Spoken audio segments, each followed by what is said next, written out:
absolutely wild as Vern Gagne's All-Star Wrestling goes coast to coast and continent to continent.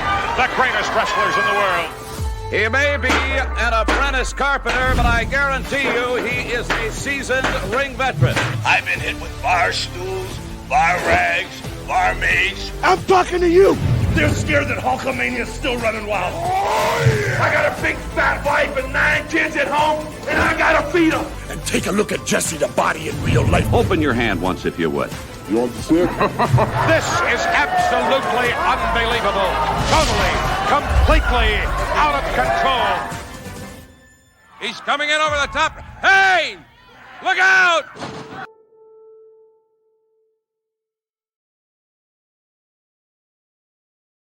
Welcome in to AWA Unleashed. We are the preeminent #1 podcast dedicated to telling the stories, reliving the memories of what we consider to be the best territory in the history of the professional wrestling business, the American Wrestling Association. My name is Chris Tubbs. That is a great part of the podcast, The Open. Normally, I would say that is the best part of the podcast, but this week I can't say it because that would... Thank you. Thank you for the compliment. No, What do you mean? Oh, the guest. Yeah, you know what? Like, we're gonna do this again. Okay, ready? 3, 2, 1. All right. Normally that would be the best part of the show. Now I'm gonna. Oh God, I got it wrong again. Hold on. I'll get it right. Hold on. 3, 2. Screw it. Hi, Mick. You're stuck. You're in that endless loop, jackass. I was listening to that open again, and it always has amazed me where Crusher's doing his little spiel there. I can understand being afraid of a bar stool. You get that across the noggin, that's going to hurt you. A bar rag, I don't know how that can be painful. And how in the world do you prepare for a barmaid to hit you over the head or be hit over the head with a barmaid? I don't know. Like, you like pick her up and you like swing her. Well, I can understand like a bar rag because it's like a towel. When you turn it, you snap it. That shit hurts, you know? Yeah. I mean, you probably haven't been around naked men very often in your life like some of us have, but I mean, that happens in the locker room. Wow. That's a whole other show. Hey, conspicuous by his absence is Polish Joe Chupik. He should hopefully be along sometime within the hour. Not sure when. He's got some other things he's got to attend to. So, as they say, joined in progress. I mean, is he going to be that mystery partner that's going to show up later? Like, I don't know. I mean, how do we introduce Joe? We don't. And as far as him being the mystery partner to show up later, I went through, watching that at the TV studio years ago. And sometimes those mystery partners the audience would groan when they came in, like, you promised a mystery partner and it's this guy. I mean, we may. I guess it's not really much of a mystery partner if we've already given it away. Right. And he's, been on 90 other times or however many times. That's right. Do you believe this is show number 94? We're coming upon 100, and we should hit that around the first of the year. And guys, I'm telling you, we got some awesome stuff on the way. Like, we hopefully in the next few weeks we'll be kind of telling you some of these plans. You're going to want to jump on board because we're going to take this thing. We're going to take it to the next level, and we got some really cool stuff. As always, we want to thank SodaStick for their support. If you want the AWA Unleashed hoodie, you can go to sodastickco.com, put in AWA Unleashed, and you can go ahead and get your personalized hoodie. You can have your name up in the corner. It's really, really cool. Also, 7th Avenue Pizza, great pizza, 7th Avenue Pizza. Now that we're going to be spending more time inside, we like a quick, easy meal that tastes really good. 7thAvenuePizza.com. If for some reason you can't find it, hit us up. All right. Have I wasted enough time here? I've only wasted 5 minutes, and that's kind of pretty impressive on my part. You're running kind of ahead of schedule. So that's good though. We got a good show. I have been looking forward to getting this guy on our show for a long, long time. We have. All right, I'll give him the big intro. You give him the Mick Karch introduction. Well, you don't want to give him that. You want to give him something that's worth something. But this guy and I go back a long, long time. And if you're, as many of you are, longtime fans of the AWA, going back to the Showboat and before that, you have seen this man on television so many times, not only in the AWA, he's done a lot of good stuff around the country. And I'm honored to call him a good friend. So let's bring him in. Where is he in all his glory? There he is, the thumper, Frankie DeFalco. Frankie, good morning, sir. Good morning, Mick. It's been a long time. How are you? Well, as they say, I'm on the right side of the grass, and it looks good. You're looking great, buddy. I know you've had a little physical setbacks here and there, so you might have to stretch your limbs a little bit during the podcast, but hey, it is so great to have you here. You're looking tremendous. Midwest Wrestling Reunion Lifetime Achievement Award just a couple of years ago, and well deserved. So welcome aboard, buddy. Thank you, Mick. I appreciate it. Chris, nice to meet you. How are you? Nice to meet you, Frankie. And yeah, it's funny when we're talking about people we want to get on, like your name is always coming up. Mick's like, we got to get Frankie on, And, Joe has said the same thing. And I'm glad that we finally got like scheduling and everything to work out. So I am super excited to get you on. And yeah, let's get to it, because I know there's a lot of stuff we want to cover. I just want to kick it out by asking the very basic question. I mean, have you always been a wrestling fan? Always. Probably since birth. When I came out, I dropped the big elbow on the doctor. Wow. So what about your athletic background then? Did you, what athletic background? What? So you went to the Mick Cart School of... Absolutely, he did. He was the teacher. I was the pupil. That's right. Yep. I taught him well. I was the only student. Next series of questions. Yes. Man, this is going to be a great podcast. We're going to get done in like 35 that's minutes. First. I got to say that is the first. What athletic background? That may be the all-time right there. I learned that one from Tom Stone. Oh, okay. Now I got it. I'm not an athlete. I'm a wrestler. Oh, that's great. I mean, growing up and wanting to be into it, like, what was kind of the decision, the turning point that made you decide to go from fan to actually pursue a career in the business? When I was younger, I would watch it on Channel 18 here at 5 p.m. in Milwaukee. I used to go to 4 p.m. mass with my dad, and I would run home 8 blocks. Yes, run home to catch the 5 p.m. show. Jesus, Mick hasn't run 8 blocks in his life. Probably hasn't run 8 feet in his life. But that's what got me hooked. And then my uncle was an alderman in Milwaukee. And like most politicians, you're able to get tickets for events. Sure. And he gave me Bucks tickets every once in a while, but he started giving me wrestling tickets. And I'm like, we're going, So my dad, myself, my grandfather, and my brother would go to the Milwaukee Auditorium downtown. And we had perfect seats, parquet, up high level. You could see the guys walking in, nice view of the ring. And that basically sealed my vision in becoming a professional wrestler.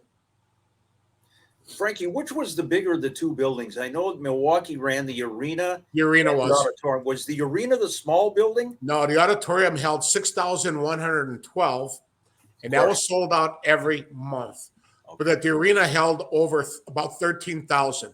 Okay. But that was only held for the big shows, like when Vern would bring in Andre and they had the Battle Royal or the cage matches and stuff like that. Then they would use the arena like every 6 months. Wow. Great. So who were some of them that you looked up to, like, as you're growing up and, thinking about getting into the business? Boom! Right there, right off the bat. Okay. The American Dream, Dusty Rhodes, to this date, is my idol. well, most of these guys are still alive and they're older and they're not going to press charges on me anyways. But I used to beat these kids up on the local playground by my house. I would body slam them on cement. I would shoot elbow them. I would drop an elbow on them.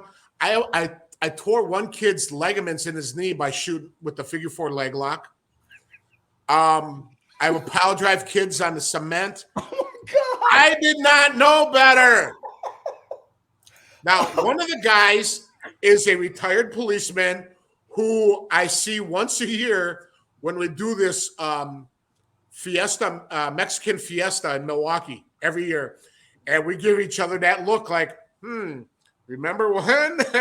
But he's a retired cop. I make sure he doesn't have that gun on him or anything or the handcuffs. Or he can arrest me. But, yeah, he was the kid that I body slammed and basically destroyed his ass on the playground. This was during school. And he didn't make it back after recess. And I got in trouble for that. Yeah. Chris, I told you when we were booking Frankie, there he is right there, Frank DeFalco. When we were booking Frankie, I said, well, let's get this tender-hearted soul. We'll have heartwarming stories of his days as a youth, dropping a shoot elbow on a guy at age 7. This is.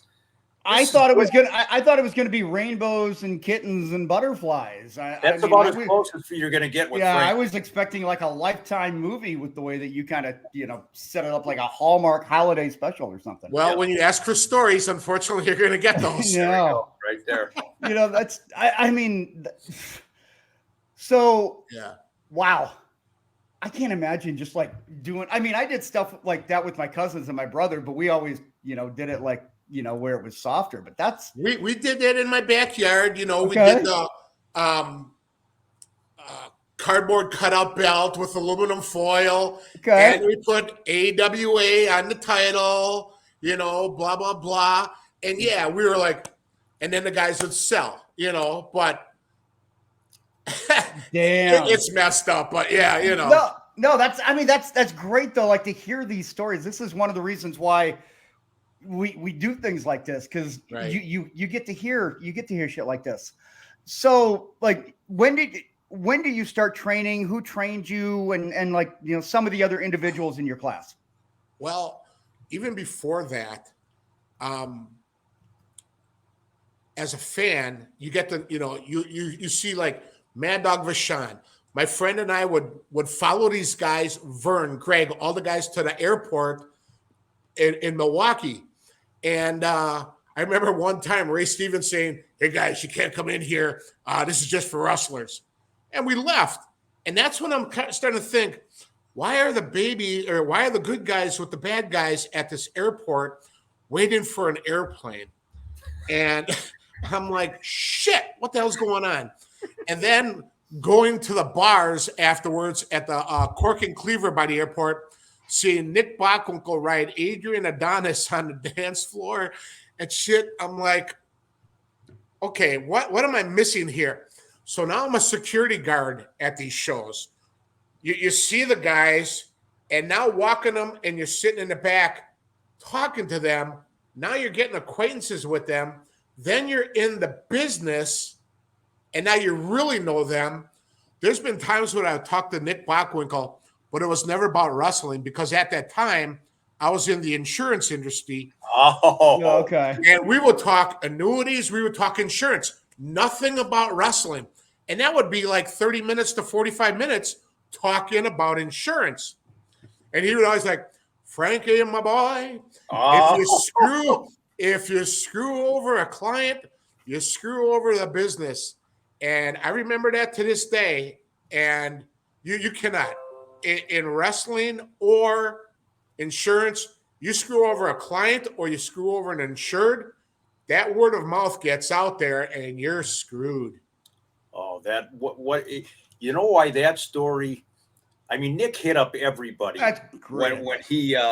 When he got out of the business. It's like contact your first 100 friends or whatever. Yeah.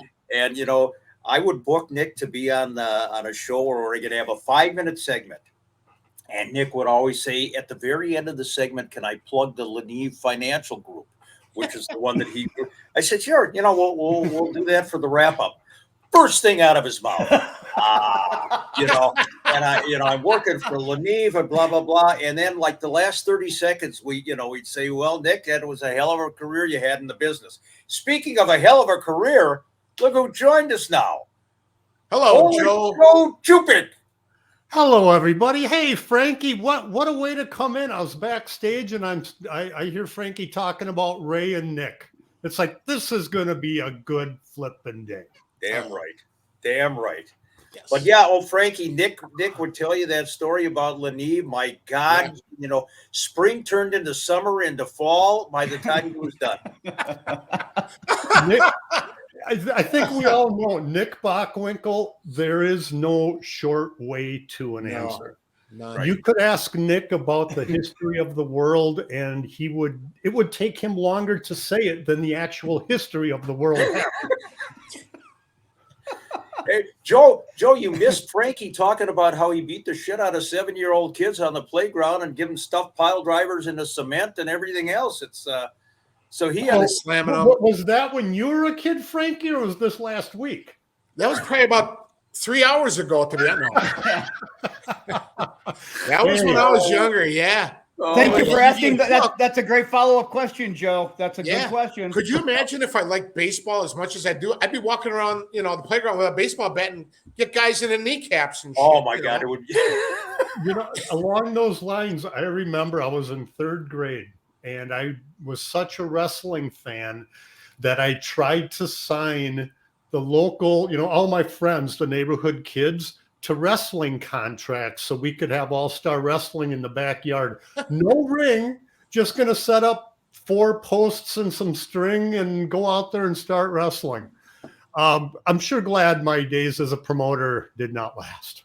Look at this picture. Look at this picture. I absolutely love that. You talk about, and this is a shoot, 2 of the AWA mainstays, 2 guys that people still talk about to this day.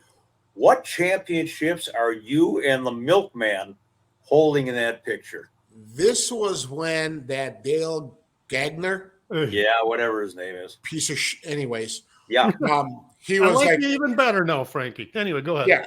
Trying to revamp the AWA type stuff. So it was my show, probably like 2006, 2007 at my venue in Waukesha, where Dale wasn't there. And I told these guys from Florida, we'll drop them back, but we're winning them at my show tonight.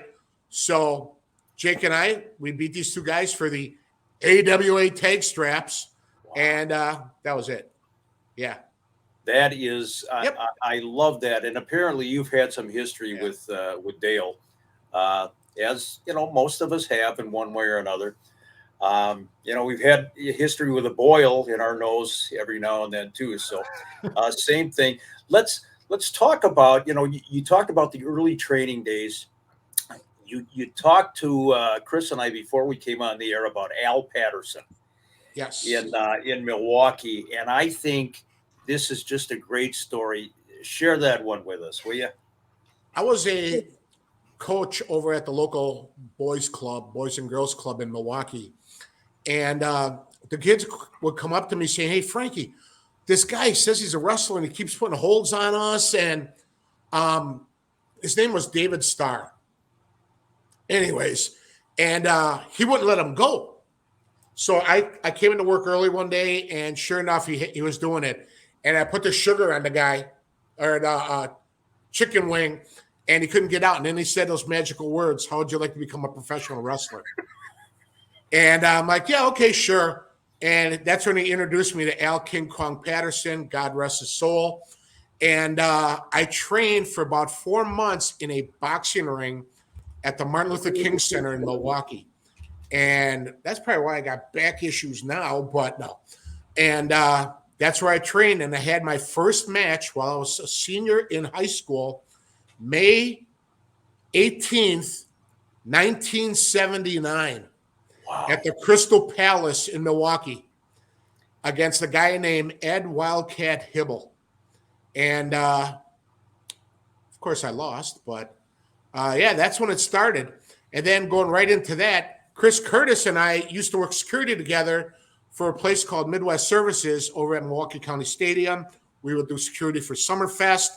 And Chris would every day fill my head in, hey, you should come by us over at Federation Hall in Milwaukee. And Tom Stone is the owner, booker of the company.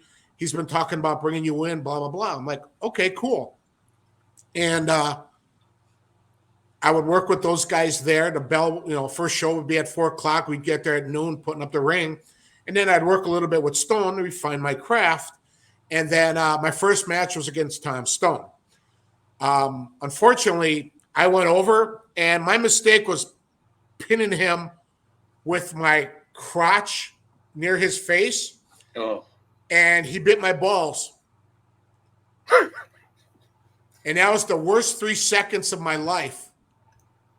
Frankie, I didn't think we could get worse than, smashing the kid's head on concrete. Yeah. But Stone biting your balls. Well, that's not the bad thing. He did it to Hogan, too. Apparently, Hogan pinned him the same way on TV, and Stone bit his balls, too. I'm not saying nothing about Stone. He's a great guy. But when you bite two guys in the balls, it's unethical. We had Stone on the show several weeks ago, and I wish I would have known this. Yeah. At the time, because we could have done 60 minutes on, fangs and testicles and everything else. And yeah. Wow. Yep. I guess there's a reason why the name is Stone, right? Stone. Right. Well, I did get him back, though, because the following show, he told me, he goes, DeFalco, don't hit me in the face. I got an abscessed wisdom tooth. Oh. Okay. Oh, no. Boom. Why didn't he just paint a target on his jaw? That would have been a... Right there. Oh. Yeah, I got him back. So the ball biting, the most notorious biter that I can name in the business would have been Mad Dog. Even Mad Dog, he might have sniffed a couple of asses, but I don't think Mad Dog ever bit anybody's balls. Joe, I thought you were going to go with the way of Mike Tyson biting off an ear of Evander Holyfield. Well, I guess Tyson did appear in a WrestleMania, but today I can still say I have both of my testicles. Well, that's a lot. Some of us divorced guys can't say that anymore. So, it's kind of interesting. Oh, as we progress in the show, going close to episode number 100, we're getting better and better. The subject matter, we've gone from cage matches to biting balls, and I think, How about that? Yeah, the progression is just tremendous. I can hardly wait for 2024. Speaking of cage matches, while I was working security, Crusher and Mad Dog in the steel cage at the Milwaukee Arena. This old lady with the purse scales over the railing, starts climbing the cage, and because Crusher's getting the shit beat out of him, color all over the place, she wanted to kill Dog. She got as high as the top, and here we are, like four of us scaling the top to bring her back down. Could you imagine if that lady would have got in there with Dog? Or fallen off of the cage. Exactly. Oh, my. But yeah. Wow. I'm still stuck with you guys looking up at her at the top of the cage for 10, 15 minutes. We were stunned. And what that view might have been. We were freaking stunned. God. Ladies and gentlemen, Frankie DeFalco. How are you? See, if she would have jumped off, would you have sold it? Who, me? Yeah. Well, see, if I would have known the business better, I would have ran her head at the top of the cage and have her bump down. But back then, it's steel concrete. It's a concrete floor. She ain't surviving that shit. I'm sorry. Frankie, that's right in your wheelhouse. Right? You could have put that on your resume. Yeah, she wasn't a 7-year-old kid, so I guess maybe she was. She was probably a 70-year-old lady. Oh, God, I love it. So, Frankie, you've had some great stories about the AWA, but your career didn't just revolve around the AWA. You made some appearances in the WWF. How'd that come about? Stone, at that time, Jack Lanza went over to WWF, and he was like the booker, not the booker, but the guy to get enhancement talent for TV for WWF. Sure. He would call Stone, and then Stone would call us. And it was always the same guys, myself, Stone, Trevor Adonis, Jake, Chris Curtis. Who else? Maybe Woody Wilson, but those are Mike Richards, Rick Gantner. Those are the main guys. We would pop in a van, which would happen to be Tom Stone's van, which I'm going to get into another story. Whenever we would ride with Stone, it was a good and a bad thing. If you were the passenger riding shotgun and you're falling asleep, Stone would chop you. Would chop you because he's like, if the driver can't drive, neither will the passenger. Well, it's better than biting your balls, I guess. True that. But we would always stop at a buffet, and Stone gobble his food down while everyone else is taking their time. If you were not out there by the time Stone was done, he would take off, and you would have to catch a ride with the other guys, with the other car. And if there's no room, oh well. Boy, that's the brotherhood of the business right there. Stone was Stone, man. I'll tell you. He loved his food. He liked to mow it down. And there was a time we were doing TV up in Minnesota. And we stopped at another buffet, as Jake used to say. Okay. Me, Stone, and Jake are going into the bathroom. Jake kicks his feet out and takes a bump on the floor. Gets up, no-sells it, and starts taking a piss. I'm like, Stone and I are just looking at each other like, what the fuck are you doing? I just felt like taking a bump. Takes a bump, takes a piss, washes his hands, back at the table we're eating.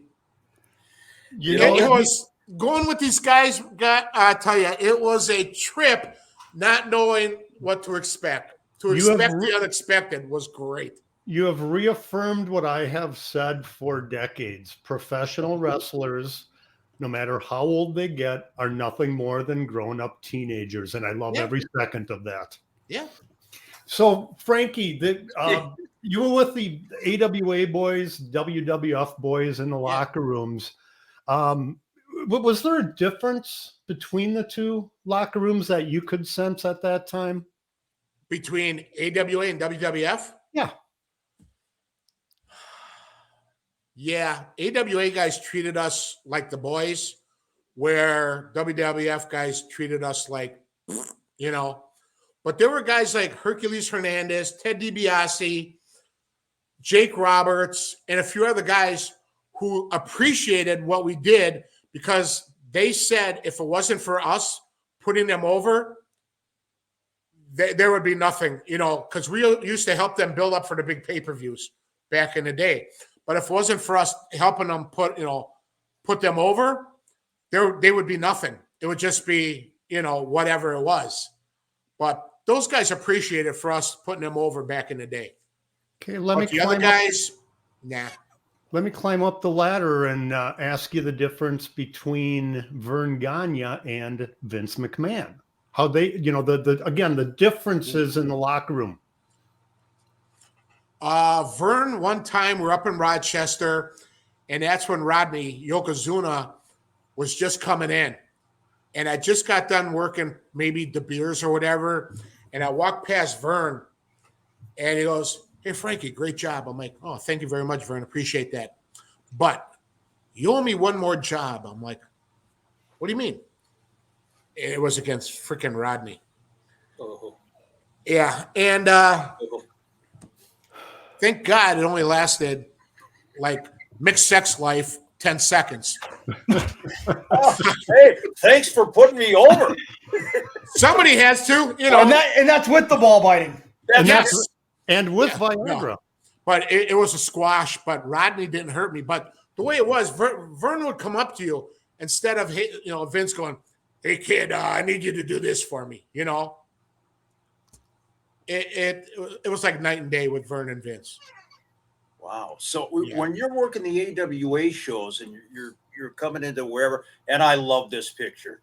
There he is again, Frankie Hobnobbin, Greg Valentine, Jimmy Hart, and Honky Tonk Man. That was when I had Wisconsin State Fair, and I brought them all in. Okay. Yeah. What a great great shot that is. You know, you made reference to Vern a little bit when you were working the AWA shows, whether it's the Showboat or Minneapolis or whatever. Yeah. You came in to get your marching orders and your instructions. Were you dealing more with Vern or with Greg at that point? Greg. Okay. Well, it was Greg, Ray, and Nick, and Wahoo. Okay. Towards the end, Wahoo. I mean, it was like a 5-man booking committee back then. Okay. Vern was basically out of the picture at that point. So it was Nick, Ray, Wahoo, Zabisco, and one other guy. Wow. Yeah. And that's how it went. Because this way they always had the odd guy. If there was a vote, it would always be an odd vote. It was never unanimous, you know. Hey, it's my paisan. How are you? There he is, Carmine and David Marquez in the middle, and old Frankie there, boy. Was this Cauliflower Alley? It was CAC, yeah. Okay, all right. Boy, was I fat back then. Hey, we can talk about your amazing weight loss. I'll tell Wow. you, pal, you've gotten into just tremendous condition. So, Yes. you know, it's interesting. I did not know that Zabisco actually had an input into some of the decisions as well. That's a first. I did not know that. Well, It was probably right around the last 2 years. Was Vern's son-in-law later on. So, so Yeah. Z got thrown in there. Vern put in people he thought that he could trust at that point. Right. Yeah, it was a 5-man booking committee. And when you have the odd man, there was always it could never be a tie. That's why they went with 5 guys. That's interesting. That's a good call. I mean, Yeah. Wasn't Vern the 5th guy? Because I'm racking my brain on who the 5th would have been. The other 4 you hit your spot on. Wahoo, Nick, Ray, Zabisco, and Greg. And Greg. There's your 5. Greg. Okay. Yeah. Okay. Yeah. Wow. That's something else again. I'm looking forward to this. Let's do a little name association. Oh God. Kenny. God rest his soul. Sweetest guy in the world. Yeah. And to me, that picture right there epitomizes old school AWA, Frankie DeFalco and Kenny J. I mean, it does not get any better than that. When Carmine and I were running shows with Mid-American Wrestling back in the day, I worked Kenny like 2 or 3 times, and it was fun times. Did he get you with the sod grip? Did he put you under the whatever that was? Is that like the claw? You know, he had his thumb in the Adam's apple or whatever it was. That was Kenny's finishing hole towards the end there. Could have been. Okay. Let's do some name association. I'm looking forward to this because you've been in the ring with all of them. And so we're going to put some pictures up of the old AWA guys. I think we got a handful of them. And just whatever memories come to mind, whether you work with them or, passing acquaintances or whatever. So we'll go to picture number 1. Joe, you know this guy very well. We were in Indianapolis doing TV, and this is funny that this picture comes up. My worst night ever of doing TV. Tape number 1, Stan Hansen. Tape number 2, Brody and Nord. Hello, Can I survive or no? Oh, wow. Yeah. So Stan, I'd worked him like 2 or 3 times beforehand, so the lariat wasn't as bad. But then now I'm talking to Frank about our tag match, and we're sitting on the seats, and we're looking eye to eye, and then his eyes started getting crossed, and I'm like, "Oh God, please save me!" And then he goes into Brody mode, and I'm just like that. Please, Lord, please save me. Please help me to make it through this match. So I'm working with some guy. I don't know if it was Chris Bassett or whatever it was. So we're in the ring, and here they come through the entrance, garbage cans in hand and everything else. I'm like, oh, my God. So they come in. Frank grabs me, pitches my partner out, beating us up, and he's yelling, Nord, chop him, chop him. I'm like, no, please don't. So Nord comes at me, gives me a boot. I drop. Nord picks me up and gives me a side suplex. I landed fine, but the brain was thinking. I rolled out and I'm facing Greg and whoever it was doing TV the other way. I'm selling my shoulder. And Greg's like, get in the ring. I'm like, separated shoulder. So I was done. I was done with the match. They went in and they beat the hell out of my partner in the bleachers, body slamming him, throwing him down, threw him back in the ring, beat the crap out of him, and they took the finish on him.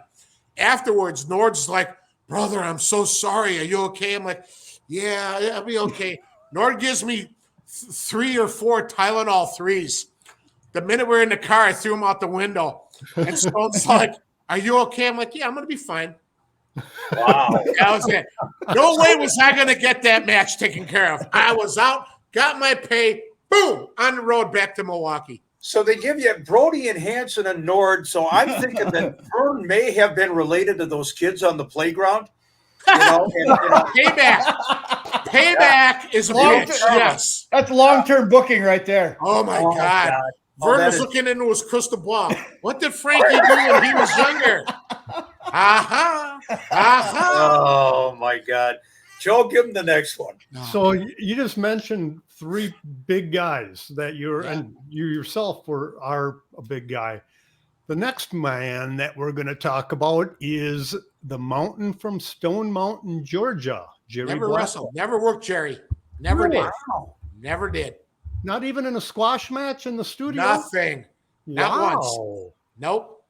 Well, how about any interactions with Jerry? We talked about diabetes.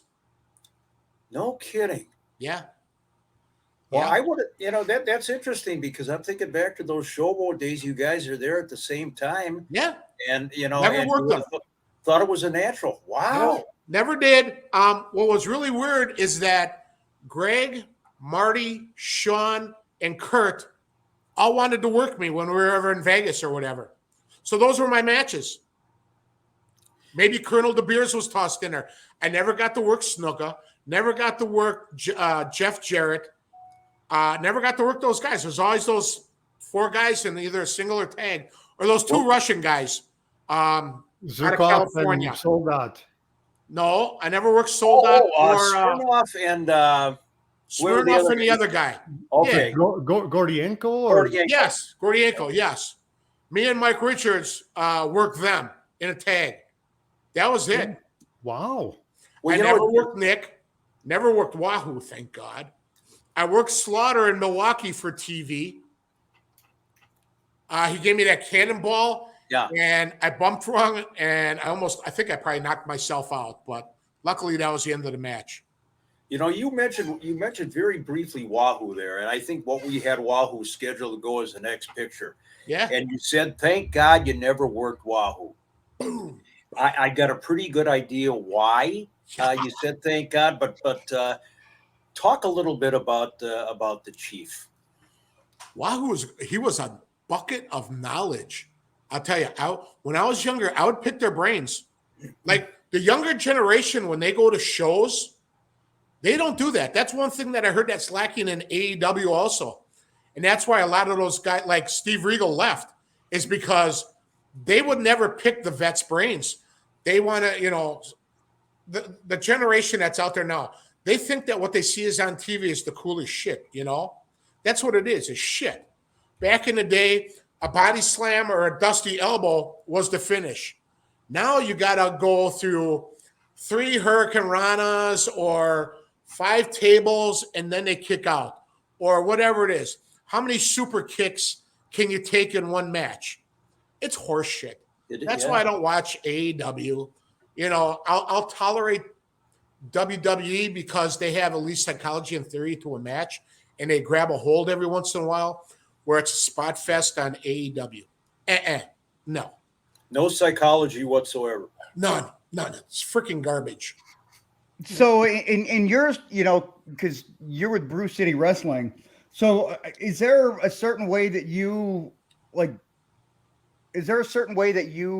put your shows together in terms of like how you want your wrestlers to work their matches then? I mean, do you kind of give them the input as to, a little bit more old school in psychology? Yep. I want the finish to be believable, and I want it to be understood by the fans. I don't want it to be halfway out where the people are like, the hell just happened there?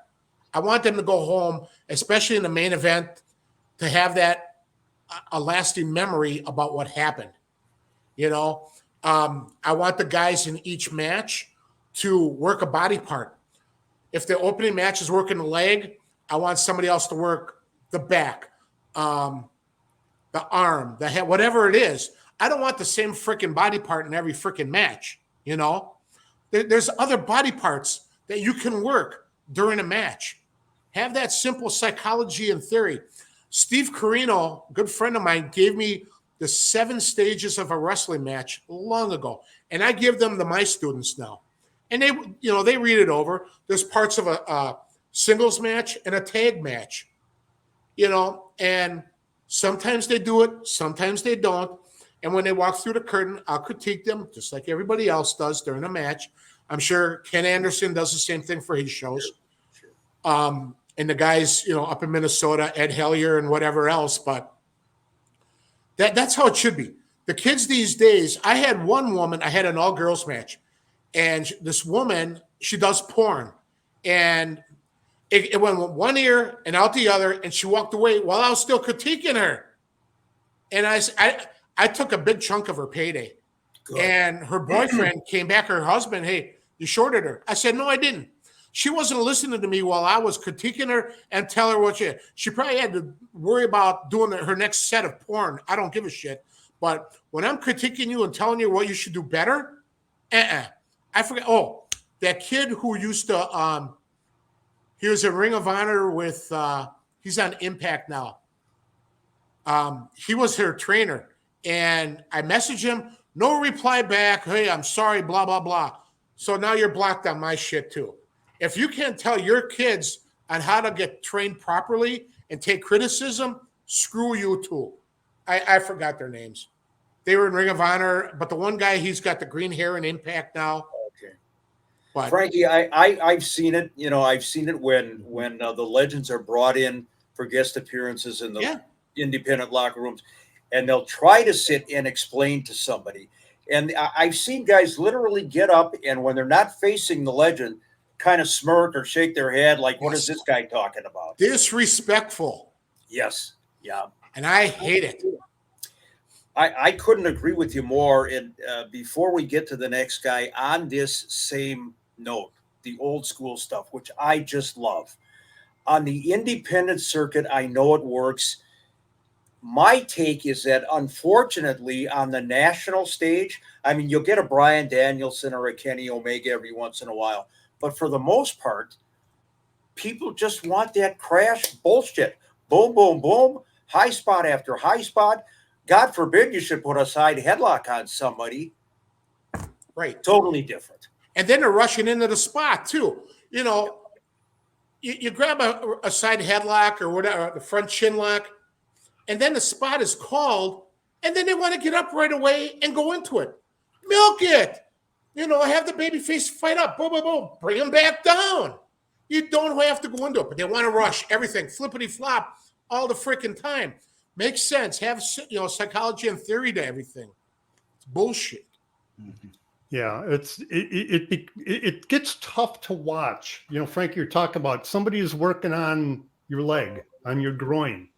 Well, they get out of the hold and they go straight to the top rope to do a cross body block. It's like your leg is hurt. You're not supposed to be able to do it. So it's, you know, guys, we've talked about this before, and we'll get back to Frankie in a second here. Give the man a chance to stretch his body a little bit. You know, 30 years in the business, long time. He got his balls bit at some point in his career. The guy deserves a break whenever he wants. We all have. I mean,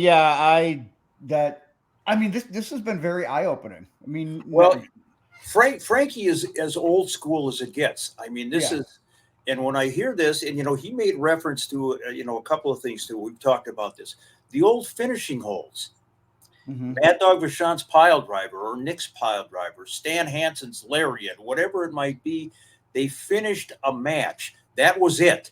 You know, you didn't kick out. 3 times from 3 pile drivers, and it just all the credibility is gone. I mean, it meant something. It meant something back then. It doesn't. Yeah, there are moves today, and I know that we were kind of joking, about when he was beating up kids on the playground and biting your balls and everything. But when you really get into the meat and potatoes of kind of the problem that people have with today's product, I think Frankie nailed it. I think a lot of it comes down to wanting to learn from the individuals that are there. And like you guys were saying before I interrupted, everything, it's got to mean something instead of just a transition spot to a transition spot. How much of that now, guys, you feel has changed from, being an arena to now it's on TV? Like now today, WWE, AEW, even Impact to a certain extent, everything is a TV product, and it's not necessarily, they want that holy shit moment, that oh my God moment in the arena, but I feel like it's more of a TV show than it is for the actual fans in the studios. Think about this, Chris, in terms of time, and you're a TV and sports guy, etc. Think about this. The guys get their instruction, go out there, it's going to be 5-6 minutes. All right, boom, boom, boom. And we got to get this on, we got to get this off, be ready to go from the gorilla position. So if you put a side headlock on a guy, now as soon as you put the headlock on him, he's whipping you into the ropes and you're going into something else. Nobody's holding a side headlock for 30 seconds or a minute. Well, because fans chant boring. That's exactly it. That is. Or the most annoying thing that I hate is what? Like, they can get rid of that. I hate the what chant. It's 20 some odd years later. It's awful. It's terrible. I mean, and we're not going to sit and denigrate. No, we're not. We're not. We're just. Why do that? The guys are phenomenal athletes.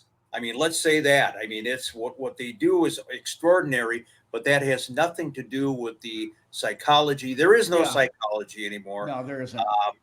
And there he is. The man is back, and we have Joe. You could take this one. Well, we're doing our name association. A perfect segue. Talk about scientific and the psychology of a match. One of the best, in my opinion, to ever do it, Mr. Perfect, Kurt Hennig. He still owes me knee pads. I don't want to know why, but go on. We were in Vegas. I borrowed him a pair of my knee pads because he left his at home or whatever. God rest his soul too, but Kurt, I want my knee pads back, damn it. What surprises me about that is not so much that Kurt didn't give them back, but that he didn't give them back to you with like some rib built into the knee pad, because that was Kurt. No matter, Kurt was a walking, living, breathing rib. Big time. When he left WWF because of that airplane incident, he went to where everyone else went, that XPW or whatever it's called, and they had a show in Milwaukee, and we were talking, and I was ready to bring him in for my company, and shortly after that, a month or two later, he passed away. Oh. And I talked to him too about my knee pads. Kurt, where are they? Oh, actually, I have them in my bag. Yeah, right. Well, yeah, I think you might have a tough time getting them back at this point. You might want to go invest in another pair of knee pads. Yeah, I've had several pairs since. When you were working with, at the time Kurt was in the AWA in '87, did you envision? I mean, we knew how good this guy was. We saw the beginnings of how good he was, especially when he turned heel.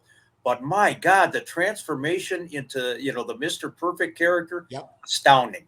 He built himself up. I mean, body-wise, structure-wise, to where he was like in the early 80s to where he ended his career, cut, ripped, the whole thing. He dedicated himself to the gym probably just about every day. And, it's a shame what happened with him, the way he had to leave Vince, WWF back then, but phenomenal shape, phenomenal. And he had the same stuff. He goes, because I'd worked him so many times. It was the same spot all the time.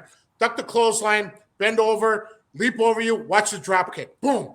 Yeah. Same shit, go for a cover, kick out, watch the axe or whatever it was. But going back, when I was off a little bit, going back on psychology and theory, Shawn Michaels had that drop kick. That was his finish. You knew it was over. I heard Joe and Chris talking about that too. You know, Larry Hennig with the axe, Stan Hansen, the clothesline. Now, the Young Bucks, you have to give 10 super kicks, you know, and that's not even a finish. But during their matches, they call it a super kick. Where anybody else does it, Frankie Kazarian or whatever, and they call it something else, sidekick or whatever it is. The terminology is the same way. Stay on the same path the announcer should be at all times. Don't call it something because it's going to screw up the people on TV watching and the people at the house shows or whatever it is. Frank, you remember when a 2-count false finish would bring the fans to their feet? Yes. They thought that, oh my God, how many 2 counts are there in a match now? And nobody's buying it anymore. Nope. They know very well. They know when the finish is, you know. It's, to me, it's pathetic that they have to use their brain to think outside the box. Now, I don't have a problem with that, but make the finish simple to the point where the people can understand it. There you go. You know, it's not. It's not a difficult thing to get from A to B. You don't need all the bullshit. I don't know if you guys watched the show from Saudi Arabia, the finish with Roman Reigns and LA Knight. Yeah. The referee slid his hand, which kind of made a sound. So the people thought that was 1, 2, and 3, but yet there was one more. See, even the commentators thought that it was over.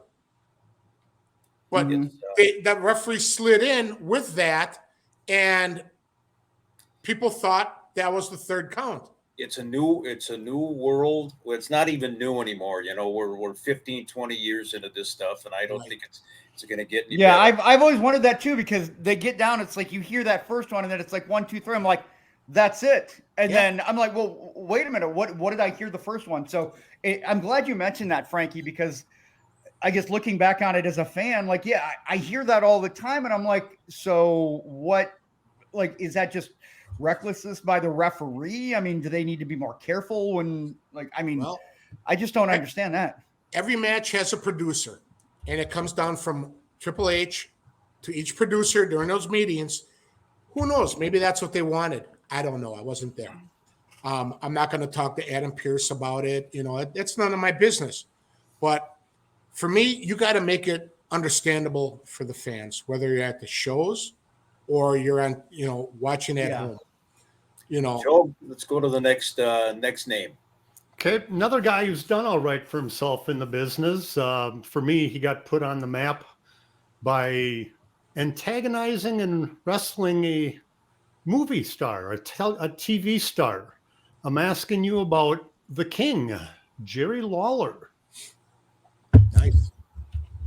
Yeah, so what were your impressions of him, Frankie? Did you ever work Jerry? Never worked him, but I brought him in for my anniversary show a couple years ago when we named it a night in Memphis Nights. Okay. Brought in Lawler, Rock and Roll Express, Tommy Rich. And we had over 600 people that night, you know, and Jerry ended up working, and he looked great. You know, I personally never worked him, but he's another guy whose brain you could pick when you're a younger guy about psychology and theory on how it was. I mean, for him and Andy Kaufman to pull that biggest rib ever on everybody, having it believable, come on. It was phenomenal. I'm not the sharpest knife in the drawer, but I bought into that. I mean, I did too. You know, on the Letterman show.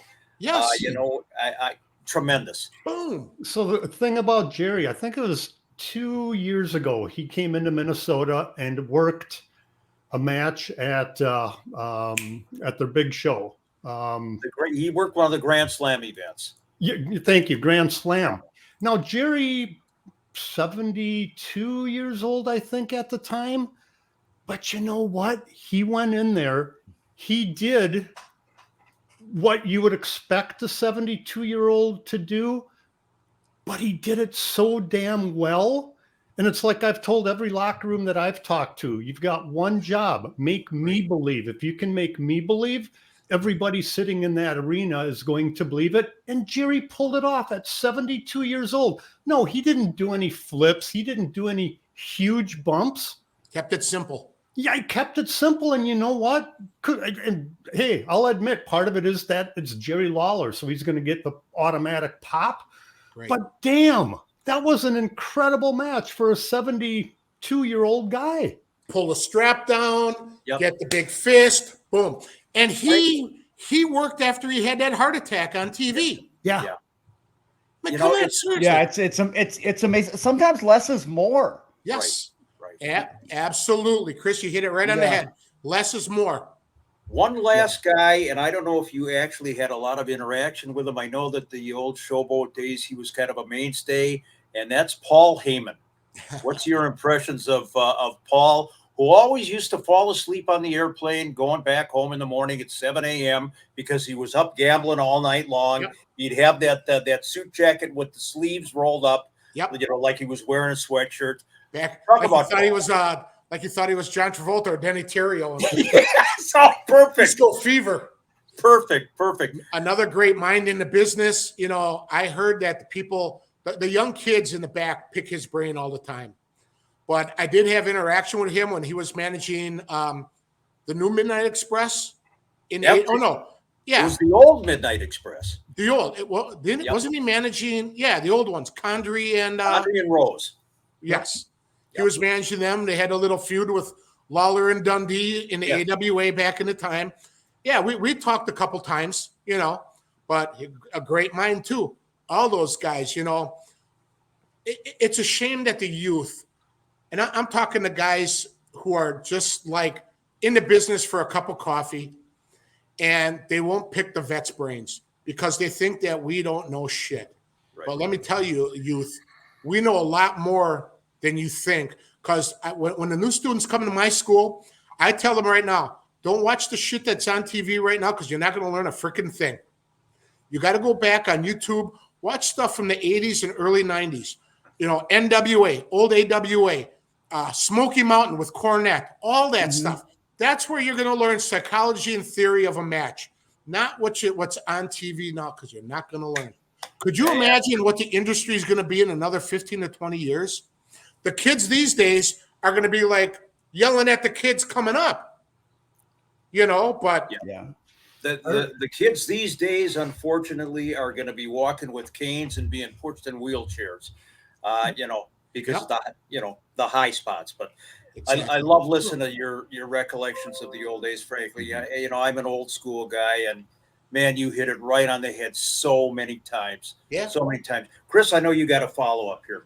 Oh, I think Joe had one too, didn't you, Joe? Well, not so much a question, but you know, talking about the old school versus the new school. When we sold the AWA library, that would have been the sale happened in March of 2003. But dealing with the front office, now keep in mind this is 20 years ago.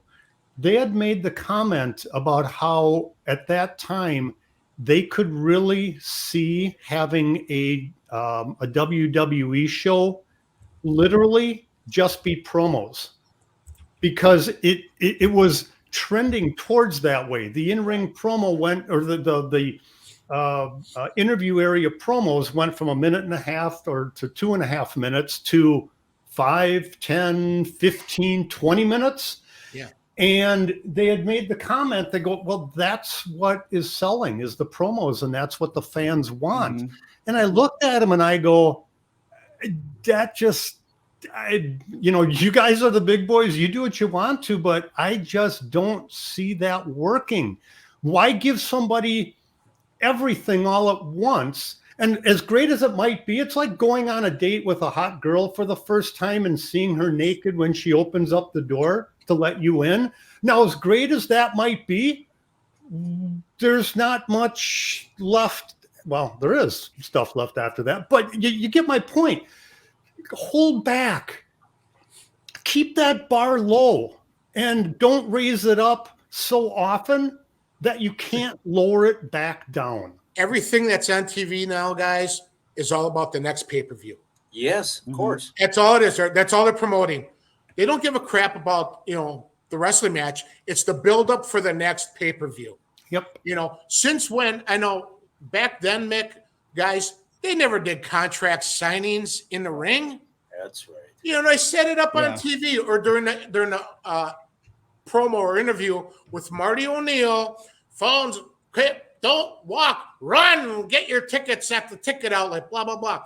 And then Bobby Heenan was phenomenal as the heel when the big pop would be, you're wrestling the Ultimate Warrior at the next show. No. Now the heels are like, yeah, come on, just bring it. Exactly. Where's the selling? Where's the baby off? The heels should still be afraid of the baby face. They don't do that shit anymore. I feel like everybody wants to be the tough guy. Yes. It's like it's you're playing a kid. Like how you act on TV is not indicative of who you are. It's you're doing your job, and it's like I want that chicken shit heel. Like I want that. Like that's we always want to see those people get their comeuppance. And I would. I mean, I would have loved to be in a chicken shit heel. Because it's like you get to enjoy riling people up, and I mean you can do whatever you want. That's where you get your biggest heat. Yes. Bail out of the ring. Of course, you never bail out during the comeback, but in the beginning, bail. Fans are going to call you chicken shit, whatever. It's non-existent. We've talked a lot of times, Frankie, on the show here, how there's no clear-cut heels and baby faces anymore. Everything is blurred. To Joe's point, he talked a little bit about, the promos taking so much of TV. I read a couple of times now that in a 3-hour Monday Night Raw, there might be a total of like 28 minutes of actual wrestling, in-ring wrestling, and the rest of it is vignettes and bullshit. Yep. So do you want a wrestling show or do you want a sitcom or a drama? I mean, that's the way it is. Monday nights would benefit to a 2-hour show, to be honest. Oh, yeah. Yes, absolutely. Yeah. I thought that when they first went to 3 hours, it's like, no. Yeah. Because SmackDown has great ratings, even though Fox is kicking them out. 2 hours is sufficient. Yeah. Exactly. And the whole 3-hour thing when it went to Raw, my issue was, okay, you're on 3-4 days a week already. How much wrestling do you really? You're saturating the market. You're watering down the product. And the thing is, on Monday night, they recap on Friday night during SmackDown. Yeah. Half the time. Right. Or even on NXT, they recap or they'll promote the next coming pay-per-view, in Chicago for Survivor Series. Make it for one show. If it's NXT, make it for the NXT brand. Raw, make it for that brand. SmackDown, make it for that brand. Mm-hmm. Yeah, I mean, wrestling shows have always been an infomercial for an upcoming event. However, today's wrestling has gone to the extreme of that. It's an extended over-the-top infomercial for the upcoming pay-per-view. And I get it. I do get it. But as a fan, it doesn't have the appeal for me. It just really doesn't. So where are we at on the I think we finished the name associations. Here's my question to you, Frankie, the way the business has changed. In the AWA days, every once in a while, there would be a title change at a house show, whether it's a Green Bay or a Chicago or whatever. Boom, they won. The Dog and Butcher won the title in Chicago. When was the last time that there was a major title change in one of the groups on a house show? That was not a pay-per-view. Yep. That was just the wrestling troupe coming into town, people paying their hard-earned money, $30, $40, $100 for a house show, and there's there's not going to be any title change because it's not a pay-per-view. There was never one in Milwaukee. When the AWA ran here, it was Mad Dog and Butcher against Crusher and Bruiser. Everyone thought that Crusher's going to win in Milwaukee. Never did. Not once did Vern ever do that change. I don't know if we got time for this quick story. Sure. Remember Dennis Hilgard? Yes. He told me a story a long time ago that he proposed a big show at Milwaukee County Stadium, main event, Crusher versus Vern. He asked Vern, drop the strap in Milwaukee, big money, there'll be 50,000, 60,000 people at that show. Vern did not want to drop the strap to Crusher in Milwaukee. Wow. There was a little personal heat between the two of them for the entire run. Because he could have dropped it the month later, 2 months later in St. Paul. Yeah. But Vern did not want to do it in Milwaukee. That would have been such good business, such a great moneymaker. But Vern did not want to do that title change in Milwaukee. Crusher, the one time I talked to Crusher, he actually brought up that scenario among several others as to why he didn't really care for Vern or wanted to have anything to do with them. Because I had talked to him when we revived the AWA library and so forth, but a whole nother story. Frankie, want to switch gears? We've talked about old school this whole time, but let's talk about your baby, Brew City Wrestling. Let's get some info. I started it back in January of 2004, coming up this January in our 20th anniversary show.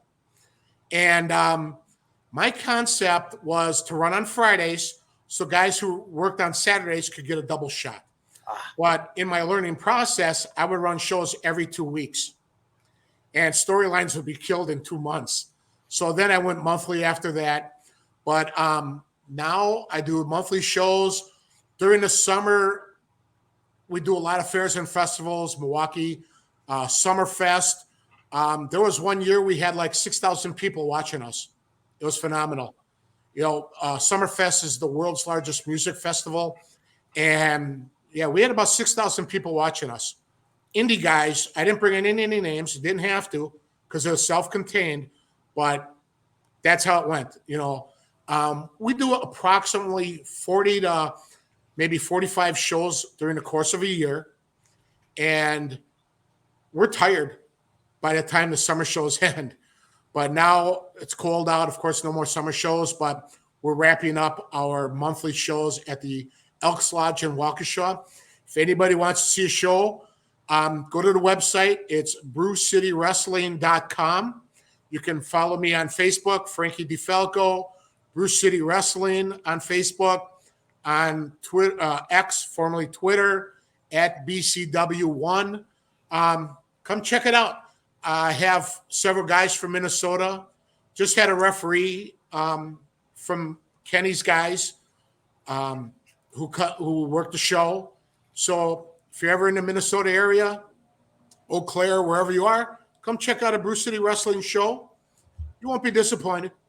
No, it's old school and it's great and it's had the longevity and you've got a loyal following. And just before we wrap it up here, I want to talk about one of those stars from Brew City Wrestling. I love this lady to death, and I'm talking about Stacy Shadows. Oh my God! Talk about somebody who's tough as nails. Yes, and she gets it. What an incredible performer! I love. She likes to fight the guys more than the girls. She's a tough woman. I didn't train her. But she's been with my company for about 12 years now. Her and her husband have been with me now for about 12 years. Well, Stacy's been with me for 12. Her husband, Roadhouse, James Vincent, for about 10, 11 years. Their parents now, their youngest son, their only son, Jackson, turned 1 year old yesterday. Love that kid. He sees me, gives me a hug all the time, comes by me, puts his head on my shoulder. And, Stacy is phenomenal. Great worker, great hand, great teacher for the younger men and women in my locker room or any locker room at that. And she's a great person, period. Yes. Yes, she is. Just love her to death.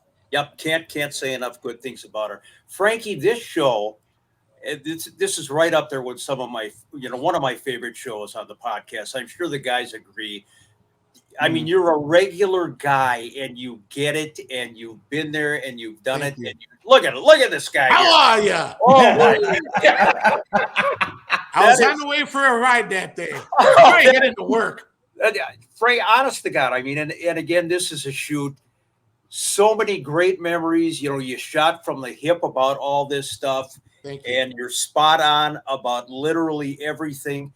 And I can't thank you enough, not only for this podcast, but what you brought to the business, what you continue to bring to the business. Love the psychology. I'm honored to call you a friend, buddy. And you know what? Enough of the bumps. I mean, though you were getting in the ring not that long ago, however old you turned, 90, 105, whatever it is. 3 years. But you know, that's about enough. Just take care of the back. Take care of Frankie DeFalco. You're a gem, my friend. Frankie, I've got a question for you. Chris, could you put that last picture of Frankie back up? Yeah. Give me a second here. Okay. Let me. When I saw that picture, and after doing this podcast, we'll wait for it to go live again here. I can't help but ask. You look very happy. You look very content, and you look like you're in a car. Are you happy and content because Tom Rocky Stone let you back into his car to go to the next town? Oh, Joe. Boy, that's you know, I'm a God believer, and every morning I wake up and I thank God for having me wake up to another glorious day. And I turn 63 later this month, and hopefully I see that day. In fact, after we're done here, I'm going to the gym, and then I'll go to work. Yeah. But I'm just thankful for every day at this age, you know. And tonight I have training with my kids. I'll teach them what I can. I don't go into the ring anymore. I do all my stuff on the outside. I have some great, young kids. Demented Chucky Bates, who's one of my teachers. In fact, he's probably my head trainer. He's a great teacher, great learner. I've got great guys who come out of my school who are working all over the country now. Some of the guys just were in Texas for Carmine not too long ago, Chucky being one of them. But I love installing my knowledge on the younger kids. Whether they like it, whether they appreciate it, whether they absorb it or not, that's up to them. That's all we can do is pass on the knowledge. But you, my friend, in a nutshell, you're the kind of guy that everybody wants as their next door neighbor. Don't say nothing around Tom Stone. Well, that's another story. We'll have to get him back on the show. He's probably picking the hairs out of his teeth yet. Probably because that back then we never used to shave our. Well, anyways. Oh. Wow. No manscaping back in the day. Chris, where are you going, Chris? Oh my God, we lost the host of the show. Chris, you got to take us home, brother. Oh my God! Wow. Oh my gosh. Okay. Well, Frankie, again, my friend, it's an honor to be in your circle and call you a friend. You're a gem. Thank you. Love you guys. Thank you for having me on here today. I'm going to have to put my Depends on to watch the replay. No, I don't do that shit. But I'm going to have to watch this replay again and just absorb everything again. Depends on absorb. I see what you did there, too. That's good. It depends whether I wear them or not. Who knows? Oh, the rumba, ladies and gentlemen. Frankie, the thumper, ladies and gentlemen. Have a good week, buddy. Love you. Thank you, guys. Appreciate it. We'll see you again soon. Oh, my God. Take care. Love you. All right, there you go. That was good. You know what I love about that is that it went all over because it went from the nonsensical bullshit into the serious, into the nonsensical, into the serious, and it's like you got everything out of that. And I feel like if you wanted to really get the feel for Frankie DeFalco, like that was it. We saw all of the parts of the personality, and I had high expectations for this, and it blew me away. Like I absolutely enjoyed that immensely. When we've talked about getting guests on the show, Chris and Joe, and I kept bringing up Frankie, I knew damn well this guy was going to take us on a ride. Just a regular guy, and he gets it, and he's old school, and what a show. Loved it. I can't help but think, and I didn't know it at the time because Frankie was an enhancement talent or a jobber, and they did not get the opportunity to do an on-air promo. After being with him for myself about 40 minutes, I'm like, damn, why didn't he ever get a push? He certainly is very comfortable on camera, very personable person. It's like, why didn't he get that push? You know, Joe, we just got a message from Frankie here. So apparently you've alienated somebody else. Well, apparently I am the resident heel podcaster. So Frankie, you're not even not trying. like the word jobber, Joe. Yeah. And hopefully there's no playgrounds with cement in your neck of the Yeah, woods. you're lucky you missed that, dude. Oh my God, he's gonna whip that ass, man. He's gonna lay that elbow on you, and he's gonna pile drive. I mean, pile driving kids at 7 years old. What the fuck? 7 years old. Yeah, isn't that something? Oh my God. Boy, he was thumping at an early age. Yeah. love it. Between thumping and ball biting and everything in between, it was fantastic. I think I that's want to how know who clued Frankie into my 10-second sex life. I didn't know the video was out there. dude. You can find anything on Google nowadays. I mean, Shit. it's probably bookmarked on Pornhub. Yeah, or but I'm something. guessing it's probably a TikTok video because those are usually shorter than YouTube videos. But Don't anyway, worry about. Don't mention me and short and sex and all that crap. Let's just, We've got ads in this podcast that last longer than that, and you can't skip them. wow. All right, let's go to. I love you, man. I don't even know what to. Let's wrap it up here, guys, with some shout outs, and then we'll take it home. Mick, why don't you go first? My good buddy Red Lightning, one of the veterans of the independent wrestling scene, not only in the state of Minnesota, but really big time in Wisconsin. Red wrestled for Steel Domain Wrestling for a long time, runs his own shows out there in Scotty, and what a funny guy. Red Lightning, shout out to you, buddy. my shout out goes to a dear friend of mine who actually played in the AWA versus KQRS Courage Cup. I brought in a couple of my buddies, but my shout out goes to Pete Bauer, who unfortunately is dealing with some health issues currently. Pulling through, getting better, and that's all good. But he is one of my longest friends and longest time friends, and AWA fan, listens to the podcast. So Puck, get better, hang in there. We got some more shit. We got more havoc to do. Yes. And I'm going to go with Will Hanna. He always is commenting on all of the videos on YouTube, and we love the support. You guys have not subscribe, rate, review, and we will, just continue to grow. So I appreciate you guys, and just let's keep growing this thing because we got some good things ahead. Correct? 2024 is going to be a real good year for AWA Unleashed. I guarantee you. It's a pleasure working with you guys. Thank you again, Frankie DeFalco. No relation to Edie Falco. Frankie DeFalco, the Thumper's Den in Wisconsin. What a terrific guy. It was a hell of a show. Thank you, Frankie. Sorry for being late.